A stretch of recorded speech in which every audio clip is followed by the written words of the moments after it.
5 reasons Lupin the Third fans will love the first. It's here, Lupin the Third the First, premiered in Japan in December 2019, and fans overseas can now see the Takashi Yamazaki CG film in all its glory, with long-time fans of the anime tiff like it.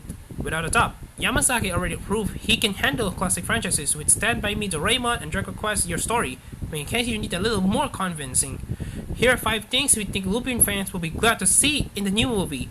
Everyone is totally in character, with a lot of more frames per second to work with. The first has an opportunity to bring even more animation, literally, the Lupin the Third and his friends. The 3D takes on the familiar characters both look like right and they convey a lot of personality. The body language and facial expressions are surprisingly close to watching a real person. It's all played just right. If you want to play in expert mode, keep an eye on certain characters in the film. In 2 scenes, a keen viewer may be able to spot via posture and hand movements when a character is actually Lupin is disguised. The classic music cues are back. Lupin the Third has one of the best soundtracks in anime, and it's thanks to jazz musician Yuji Ono, allowing bands like the Lupin Tick 6 and You, an explosion band. Ono has created some of the show's most iconic music. If you haven't heard,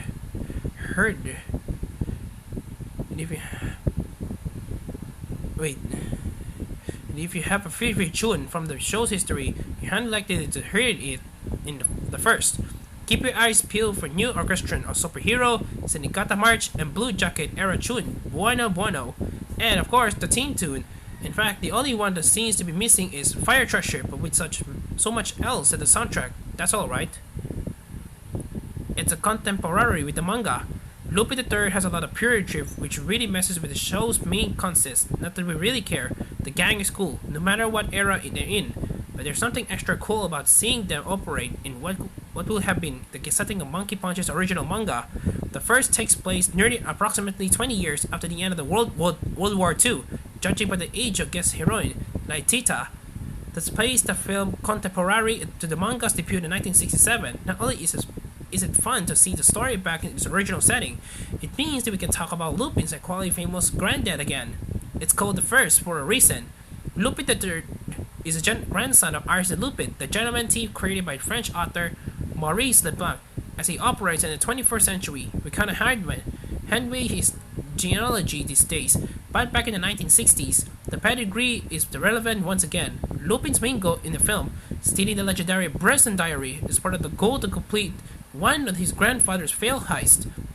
The mention of Bresson is also a nod to the book of Arsène Lupin vs. Sherlock Holmes, in which Lupin the First crosses paths with the Pastor Slot, or Will, a legally distinct version of him. In other words, this movie goes way back into its roots, more than any other film in the series before. The stakes are high.